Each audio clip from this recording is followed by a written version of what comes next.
All right, today is Monday, October 2018. This is the meeting of the Kubernetes CSI implementation group. So we've just finished up Q3 and are finishing up the last steps of the 1.12 Kubernetes release for CSI and getting started on 1.13. So first thing I wanted to do today was go over the current release plan and figure out where we are. First step in the release plan was updating the dependencies to be consistent and point to 1.12.0 beta 1. Second step was ensuring that all the sidecar changes were merged. This was also completed. I don't believe there's any outstanding PRs. Is anybody aware of any? Okay. Next up was updating the host path driver and cutting new branches for the host path driver. Was that completed? Absolutely. Awesome.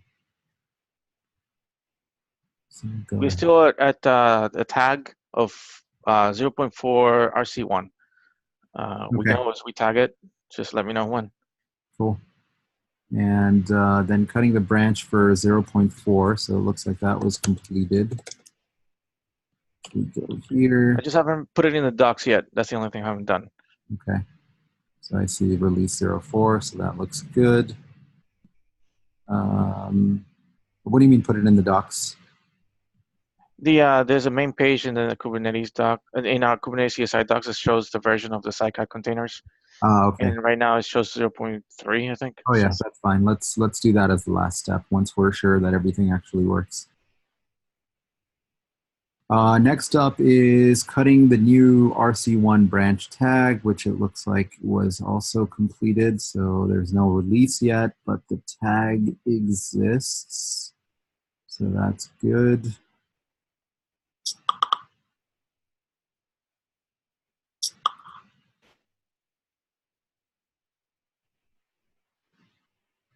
And then next up was using the RC tagged version to do end-to-end testing to ensure everything works. There was a PR open for this. Looks like it's still open. I believe last step was it needed to be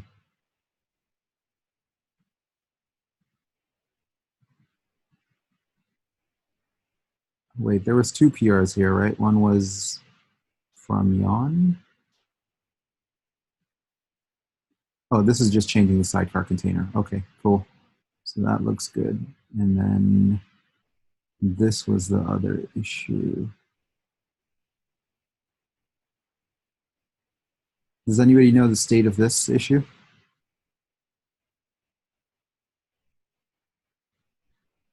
No, that's new to me. Okay.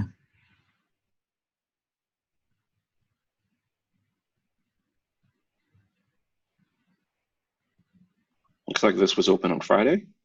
Yeah, it seems so.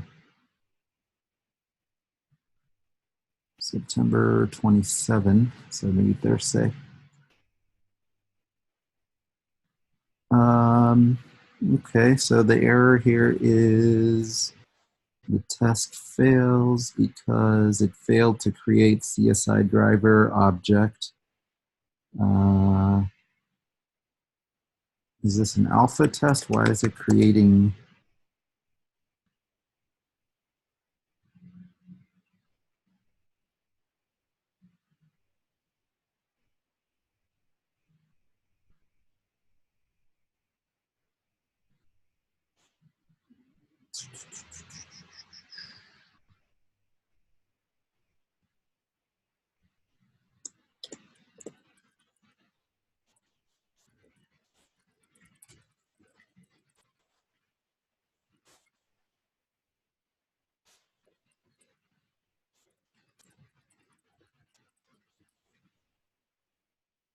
Okay, so we need more information about what's going on with that test. Okay,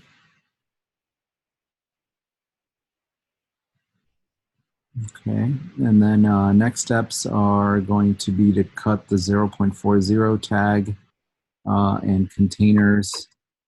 And then update the end-to-end tests, which is already in progress. I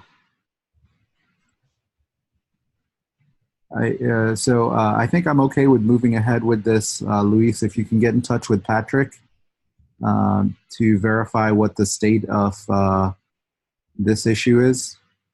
If it seems like it's a minor issue, then we can go ahead and proceed with the 0.40 tag and fix anything that we need to in 0.41.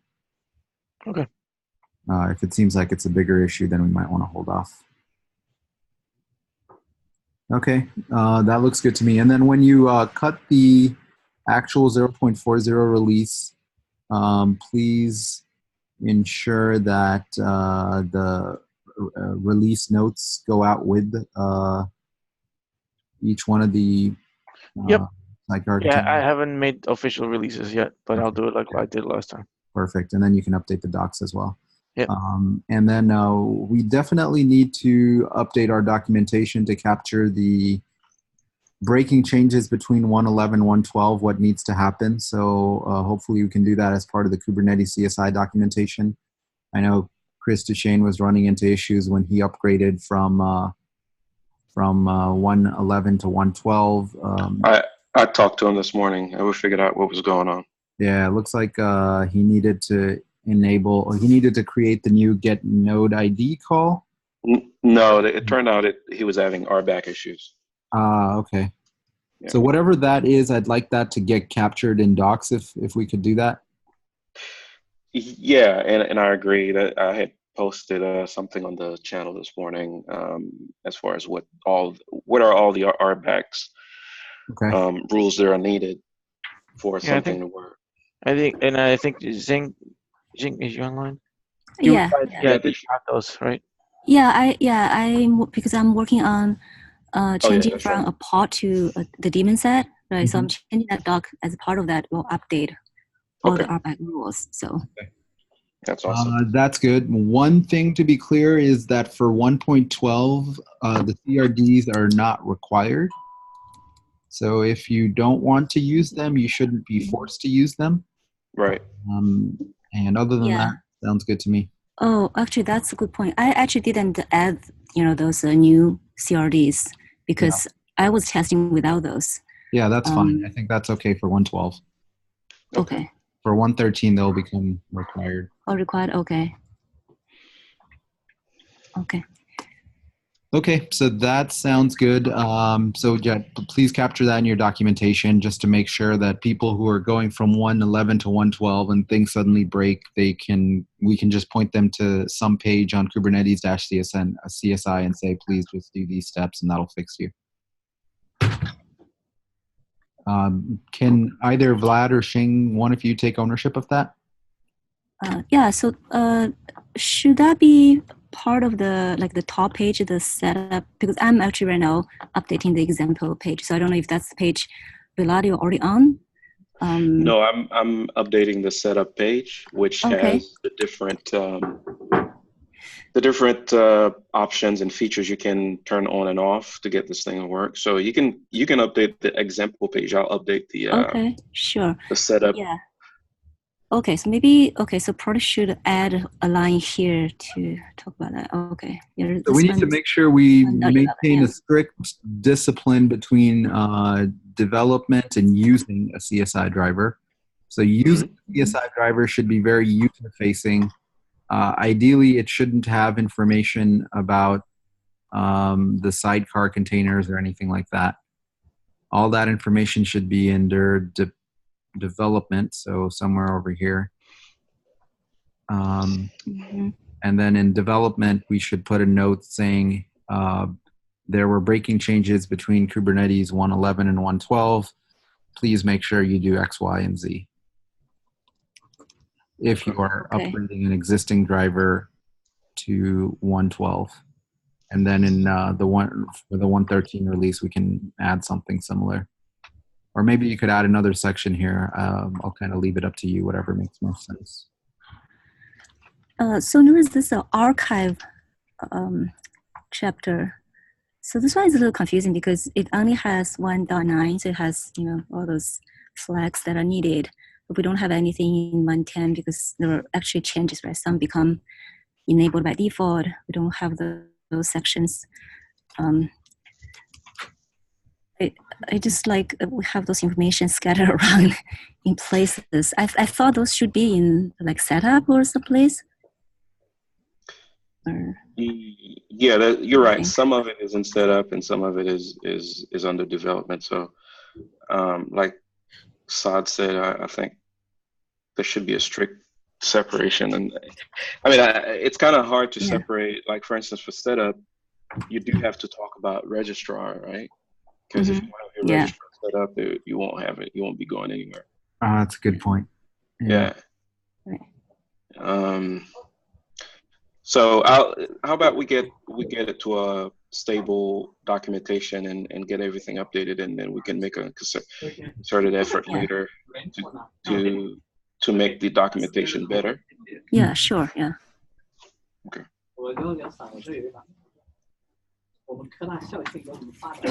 Okay. Guys, just one thing on the documentation. Yep. A couple of things. I'd like to do more check-ins than holding them off in the PR. So feel free, because we have to generate them, and generating it creates conflicts. So the longer we hold PRs, the longer we have conflicts. So if we have just smaller sections, that'll be easier. Second thing is that I'm thinking about restructuring the documentation where Travis is the one that generates the documentation, but I'll do that maybe sometime in December. Okay. Yeah, that'd be nice. Yeah. You are the approver for this repo, Luis. So feel free to feel empowered to approve at whatever rate you're comfortable with. Yeah. Just send the PRs up, and we can change it as fast as we need to. That's what I'm saying. Cool. Feel free to. I would like to be like a wiki more than a code. That's what I'm saying. Yeah, but we also don't want to get stuff in there that, like people who are writing new drivers, et cetera, are going to be looking at this as the source for truth. So we don't want to introduce errors in there. Or like. Oh, yeah. I agree. What I'm saying is like that. Don't write like the entire page. Write chunks. That's what I'm saying. All right, cool. Seems reasonable to me. So it sounds like next steps here are to continue to work on that documentation and get that merged, and then revise, and improve. Possibly, I think we can probably eliminate this archive section since it kind of died after 1.9. I don't know. We still have customers at 1.7 for us. Okay. So the should we have an updated section for CSI though? No, I'm just saying that users, right? They upgrade very slowly. Right. So I see. Like we're releasing 1.12 now. They may not get that for like almost a year from now. Right. That's fair. So maybe we should update these other pages to make sure that we're consistent. Yeah. Can you help with that, Luis? I can. Yeah, I can definitely help with that. Absolutely. Cool. Awesome. All right. So beyond the actual cutting of the releases, we have some end-to-end tests that we're going to go in soon. Cheng, do you want to give an update on the topology test? Planning to work on it today. I don't think I'll be able to merge it today, though. Cool. No worries. And Xing, do you want to talk about the snapshot one? Oh, the testing. I think I sent that PR to James. She's going to look at what needs to be done for GCE. Okay. Because right now, this is for host path. So I don't know if we want to get this one in first, or do we want to wait for... You can go ahead and get this in first and then create another one for GCE. Okay. And we need people to review who can actually merge this. Approve it. Have Jing review it. Mm-hmm. And then once it's looks okay, ping me and I'll approve it. Okay. All right, cool. So it looks like we're on track for finishing up this release. So for the cutting, for the updating the dependency, because we need to update everything to yes. Yeah. So that is right now work in progress. So okay. we have a few, because the external provisional one, we'll have to do that one last, because it has dependency on the Kubernetes incubator external storage repo and also external snapshot repo. So we need to do those first before we do that one. Okay. All right. So then, Luis, you have two dependencies that you're holding for. One is for this process to be finished. Okay. And the second is to verify with Patrick that Can we put those, like those two, as like maybe a little section on the top saying, holding changes? Yeah, we can say right here. Make it like a color, like purple or something different. I'll let you revise that to whatever you're happy with. Sorry, no problem. Okay, so that sounds good. And then next up, error from Cubelets. So I think we decided here that we're not going to, this is going to break people between 111 and 112. We need to just capture it in documentation. And that's it. That way we force people to get this in for 112, and then when we go to 113, they have it.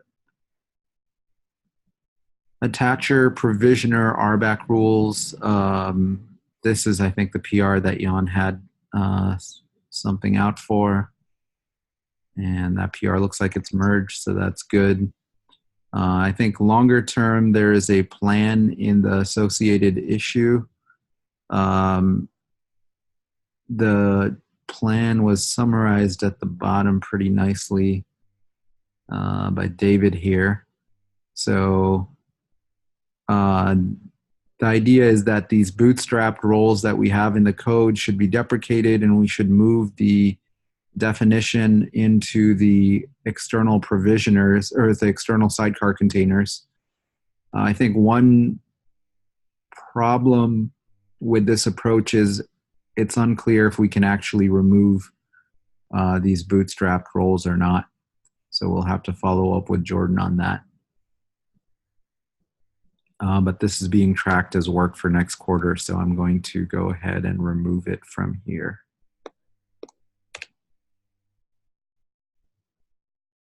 I was just curious, why do we put them as bootstrap rules in the first place and not? I think that was just the way that everything was done at that point. Okay. Yeah. Yeah. Okay. And then errors from Kubelet. Let's leave this here until the documentation's updated. So other than that, let's just get a quick update on the documentation status. So I know there's a docs PR out for this work. Vlad basically took on documentation for everything for 112, which is super awesome. I guess it's still in review. Is that the current status? Yeah, it's still in review. I'm gonna make some changes, and then it's not quite everything. It's a good chunk of the changes in Registrar. Mm-hmm.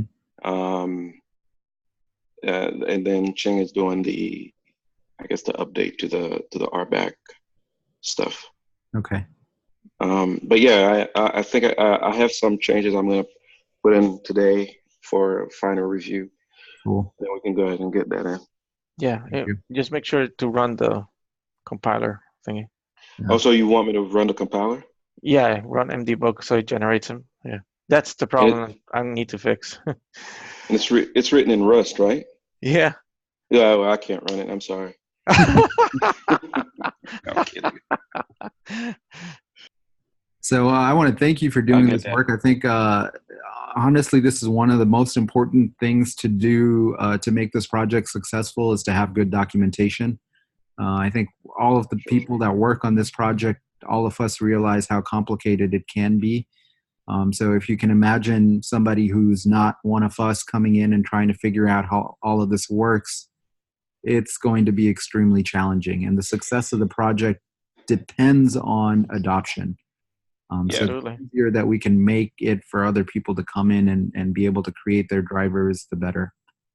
And the one thing that caught my attention doing this is the registrar container and its importance, and also how we kind of it's kind of a Multi-purpose. everything that multiple purpose. That's the word I'm looking for, and it's kind of scary now. Yeah. Because now we overload a lot of its uses. Yeah. And it's getting kind of icky right now. Yeah. Okay, so maybe I'll do my best. That's an action item for next quarter. Yep. Split up driver registrar. Either that, or we make some strong assumptions. Yep. That are default, and people don't have to mess with them. So. Yep. I think if we split it up and have a bunch of defaults on it, it becomes a lot easier. Then you just pick up the component that you want or need. Yeah. Okay. Cool. Good feedback. And is there any other documentation here that's currently pending? So I do have one for the snapshot one. I'd like to have that emerged. It's been there for a while. Kubernetes end-to-end test. Is it this one or? No, it's the Kubernetes CSI docs now. Okay. Yeah, this one. Okay. And it's been reviewed by Jing. Luis, can you take a look at it from the docs perspective and get it merged? Oh yeah, this is the one that says WA work in progress. No, this one is not. This one is already done. Oh, I have 2 PRs. This one is actually complete. Yeah. 54. Got it. I have a question. It's 27 files changed for the doc? Because they generated. Oh, that's. It has a generation. Sorry. Yeah. All right. Yeah, that's why. Then what's going to happen is that you don't want to generate yours until you pull this one. Yeah. Right. Okay. Yeah. If I'll wait for this one to go in, just to make sure. It doesn't look like it's gonna step on what I'm working on, but just in case. Yeah, I'm gonna do it right now. Okay. That looks good. And then Jan, was any of this documentation updated here? Not really. Actually, I think we ended up getting this into Vlad's PR. Is that right, Vlad? Let's see, the past workload. Let me think. The update that I have. Yeah. Or you broke up. I will add it to the documentation when it's up. I just need to document the name of the attributes that we pass as workload.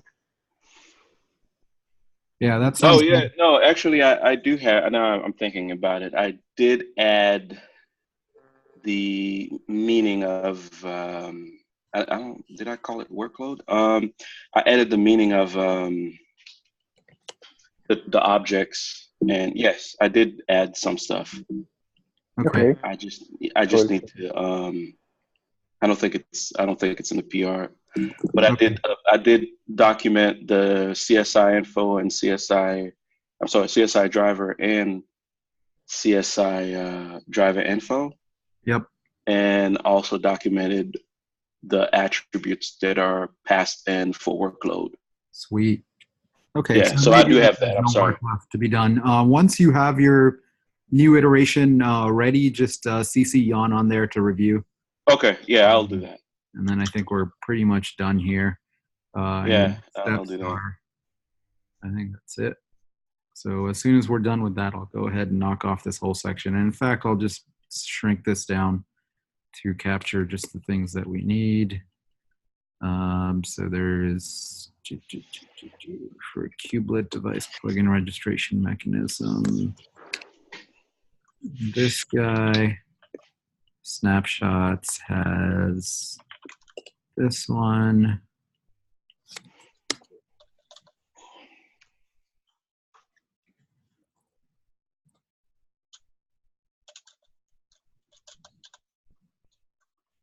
And I can just delete the rest of this.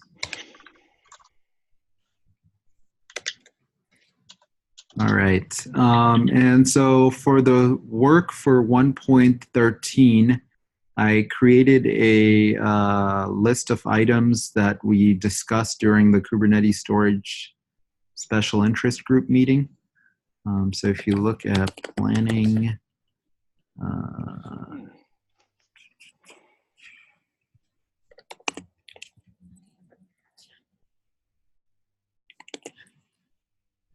let's go to SIG storage.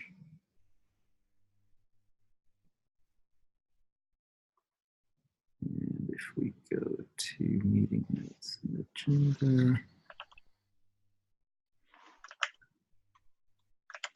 planning spreadsheet.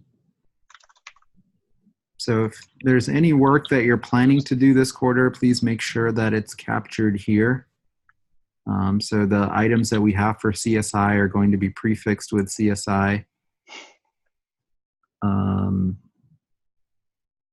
And I think all of you were present during that meeting, so there should be nothing new here. I think the only additional item that we have is what Vlad just mentioned, splitting up the driver registrar, and I'll go ahead and add that here.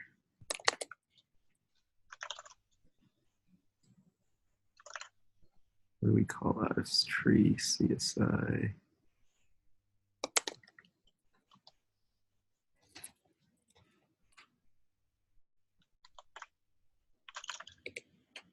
And is anyone interested in working on that, doing the split up of the driver registrar into separate repos?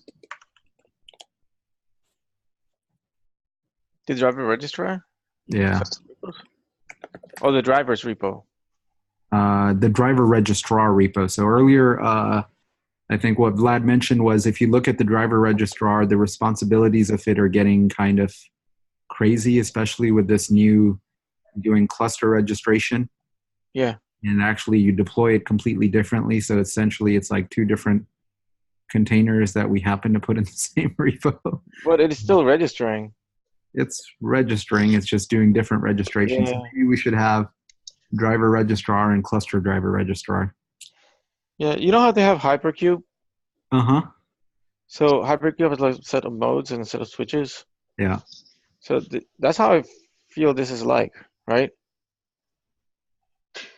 Yeah, I think we could do yeah, something. But if we're gonna go the Hypercube route, because one thing Hypercube has is the different subcommands. Yeah. Instead of having one set of flags for one binary, Hypercube has subcommands. So Hypercube space, Cubelet, Hypercube space API server. Yeah, we could definitely do that. We could do that. Yeah. So that way we have one top command, and then so we could have registrar space, node registrar space, kubelet. Yeah. And then each subcommand has their own set of. So that way you have one binary, but you can contextualize how you want to use it, and also document it. So that's perfect. Yeah, I like that. That could work too. So the separation is that doing with. I know there's work that was done to enable the cluster registration. I think Luis, you were working on that. Is that how you did it right now? Yeah, I instead of having like the first command be like then subcommands, I have it as -- mode. Right. So we basically have a bucket of flags for one binary. Yeah. And what I'm talking about is usually it's how we do everything in Kubernetes is make top binary. I mean top command and then subcommands. Yeah. So that's what we're talking about. Maybe instead of splitting the code, we just split the context of how the commands are used. Yep. So it'll make it easier to document and use. Yeah, I completely agree with that. I think that's great. Does that make sense, Saad? I'm sorry, I don't follow. So I just want to pull up Luis's current chain. Flags. You'll look at the flags on the top. Where's the file? Yeah. Yeah, there they are. So currently you just added a mode flag. Mm-hmm. And the mode flag has, let's see, mode to run in program, node registrar, or Kubernetes registrar. Yeah. So you're suggesting what, Vlad? So, No, go ahead. yeah, what I was suggesting is, so we have a set of flags. There's a bunch of, actually not a bunch, but there are several more flags in that block of code.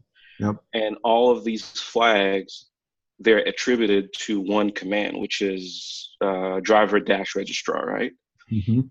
So what I'm saying is we could take a page, and this is also what Lewis was suggesting, take a page from what we do in Cube Control and Hypercube. Okay. We have a top command Mm-hmm. and then sub commands, and each sub command have their own separate set of flags. Got it. So it's like a way to be able to just automatically specify the flags. Yeah, it creates a namespace for the flags too, so it's really nice Yes. because right now everybody's on the top namespace, and you don't know which flags go to which. Right. So Right.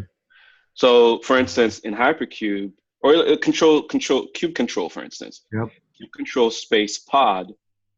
Cube Control is the main command. Pod is the sub command. You couldn't interchange the bucket of flags for pod and use it in, say, run, for instance, Mm-hmm. Mm-hmm. because each one has their own context, and it kind of makes it easy. Even though we have one top command Mm-hmm. and the code base is one, but when it comes time to usage, it separates it. It gives it namespace, like Lewis says, and makes it easier to use. So you can hide the fact that you only have one binary, but when in fact you only have one, it's just that the subcommand makes the separation. Yep. Okay, that makes sense. Yeah. Anybody want to sign up to do that work? yeah, I got it. Cool. All right, Yeah, cool. you could put me down in a review. I'll do it. All right, cool. Thank you.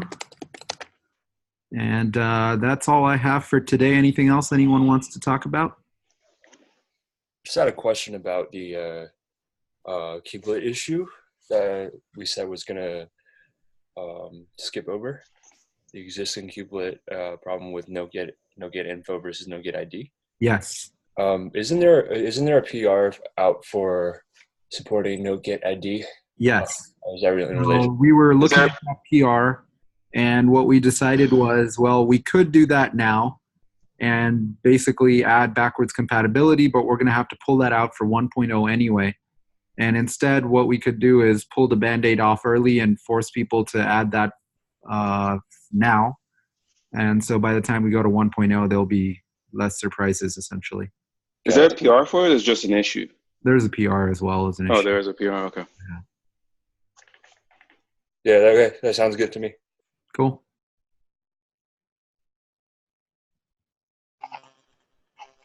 All right. Take care. Thank you. All right, bye.